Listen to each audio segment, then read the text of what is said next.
share with you today the process for a freshwater flush of your outboard motor. I have a 2012 Tohatsu 9.8 horsepower A3 model, and the owner's manual recommends that you do a freshwater flush after cruising and before putting it away for storage. I'm going to tell you right now that I don't flush mine that often. I know some people do it every time they use the motor. I'm sure that's great for the motor, but mine sits on the dinghy in the water behind my sailboat, so I don't get it off the dinghy that often to do the flush. But there's basically two different ways of doing a freshwater flush that are recommended in the owner's manuals, and one is using a test tank and the other is using a flush attachment. Now, with both of these methods, you're going to be starting the motor, and the owner's manual recommends that you remove the propeller before you start the motor, and for obvious reasons. I know that there's going to be a lot of trolls out there that are going to say, I never do that, I don't know anybody that does, that's ridiculous.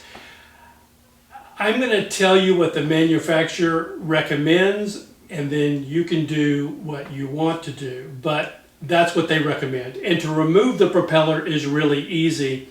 You just have to remove the split pin or cotter pin that holds the nut on, then back the nut off, and behind that nut is a washer. Remove that, then you can pull the propeller right off. And then there's something called a thrust washer or a thrust holder that is behind the propeller. You need to pull that off as well. And I'll tell you that when I did mine this last time, that thrust washer or thrust holder was stuck, and it was a process for me to get that off. But that's another video altogether. But you do want to pull the thrust washer off as well when you're doing this. Now, in terms of doing the test tank, I personally think that's one of the easier methods to use. You just need some sort of container to put the lower unit in, and you need enough water in that container that the ventilation plate is covered with water, and they recommend 4 inches above the ventilation plate to be covered with water. So you get it in your container, you've got it in neutral, and you start it up, but you run it just at an idle, and you run it for 3 to 5 minutes at an idle. And you want to make sure that you have a good stream of water coming out of your water pump inspection hole or P hole. If you don't have a good flow coming out of the inspection hole, then you're going to overheat the motor. I should say that when you're taking the propeller off, the owner's manual recommends that if you have an electric start, to make sure that the key is in the off position and that you have disconnected your spark plug wire. If you have a regular start motor without a battery, they want you to make sure that you've removed the start cord, or what I call a kill cord, have that detached, and make sure that you've got the motor in neutral. So with the test tank, like I said, I like that process better. I've got a good size storage bin that is very thick and sturdy, so it can hold a lot of water. I can easily get the water level 4 inches above the ventilation plate, and the water that comes out of the water pump inspection hole, it just shoots right out into the large container that I have. So there's really no mess at all, even though I do it outside. And you do want to make sure that you do this in a well-ventilated area, obviously, because you're running the motor, and it is dangerous not to be in a well-ventilated area. So you definitely do it outside. So that's just the process for the test tank. What's interesting is on the owner's manual that I got with my motor, they only discuss one way of doing the freshwater flush, and that is using the flush attachment. They don't talk about a test tank. But online, I have found owner's manual for the exact same model that I have, the Tohatsu 9.8 horsepower A3, And they do talk about the test tank, and they talk about those two methods, test tank and flush attachment. I want to talk about the flush attachment method now, and I did buy the flush attachment. It's a Tohatsu product, 3GR724060.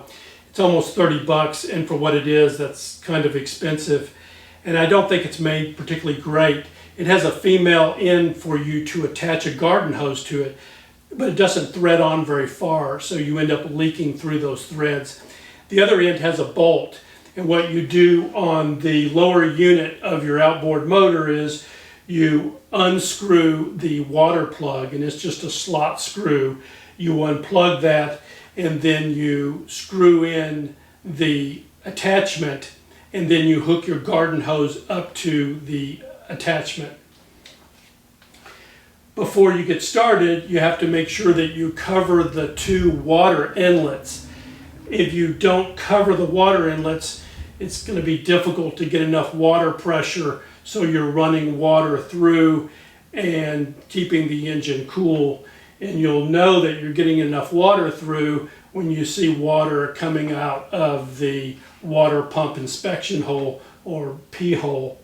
And I don't care how much duct tape you put on there, I'll put multiple pieces on there and you still get water escaping out from the water inlets.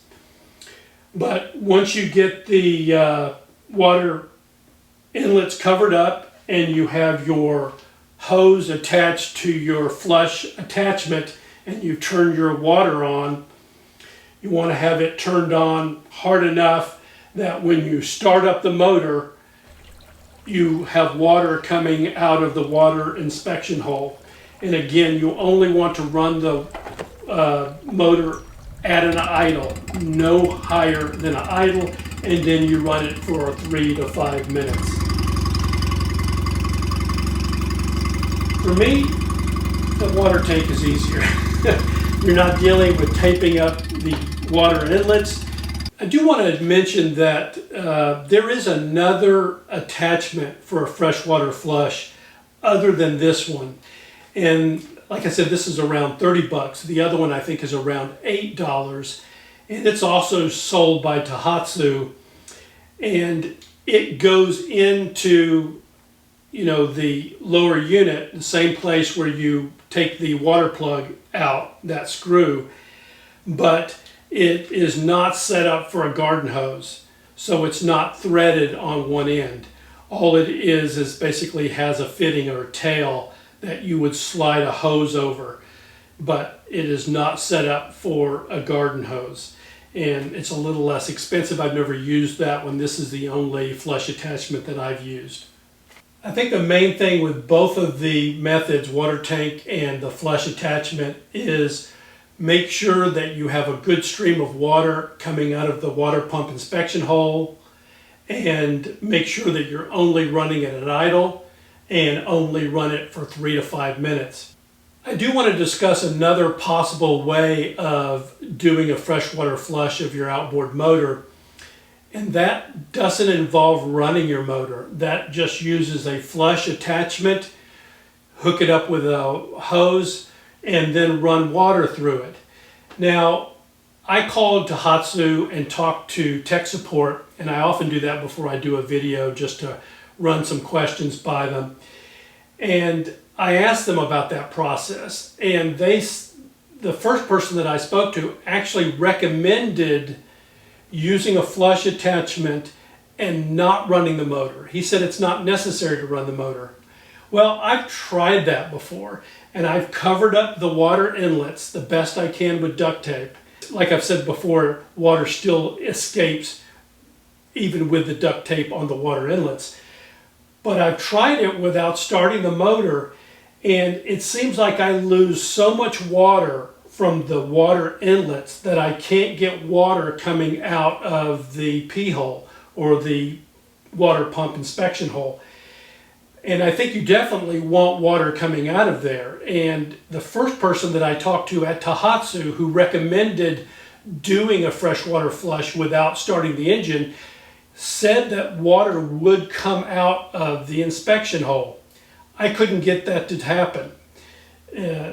the water would be escaping from the water inlets, even with the tape on there, and maybe I just never got enough pressure for it to come out of the inspection hole.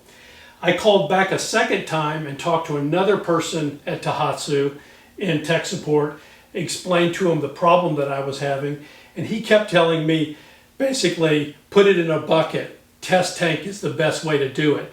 And I really couldn't get him focused on answering my question, like, how are you supposed to get the water to come out of the inspection hole when you're losing all the pressure out of the water inlets? I never got that question answered. So I've not had any success just hooking it up to a water flush attachment without running the engine. I've never got water out of the inspection hole doing it that way. So I'm kind of wondering if that's really that effective. So I do it where I start the engine and have the inlets taped, like I've said before, and I do get water out of the inspection hole using that method with it started.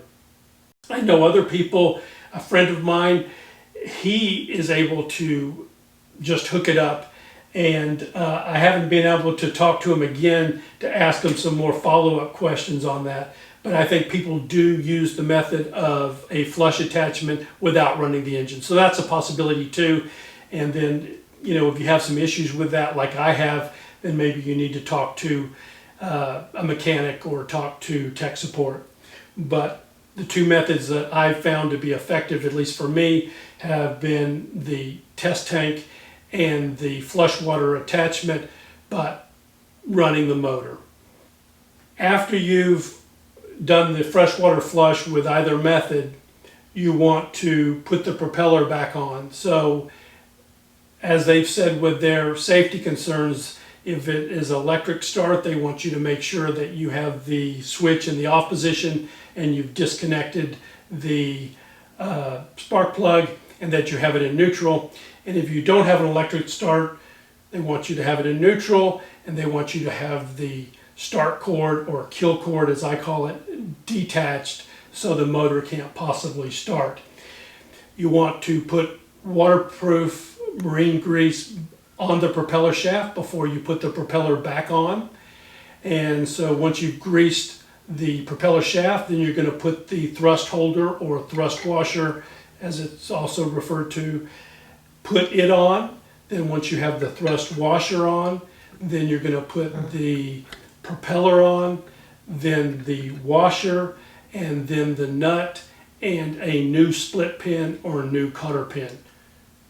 I should mention, when you put the nut on the propeller, the owner's manual recommends that you have 9 foot-pounds of torque on that nut. So that's not, you're not putting it on real tight. And then you want to make sure that you put the split pin on after you get the nut tightened down. And then you're going to be ready to roll. Doing a freshwater flush is really pretty easy. I prefer the tank method, but maybe the flush assembly would work better for you. Whichever method, they're both pretty easy. I don't do it as often as I should. Probably every time you operate the motor, at the end, do a freshwater flush. That's probably the optimum thing for longevity of your motor. I just don't do it because it's a huge hassle with my motor on my dinghy in the water. That's where it stays year round. But I hope this has helped you if you're going to do a freshwater flush. Thanks for watching, and we'll see you next time.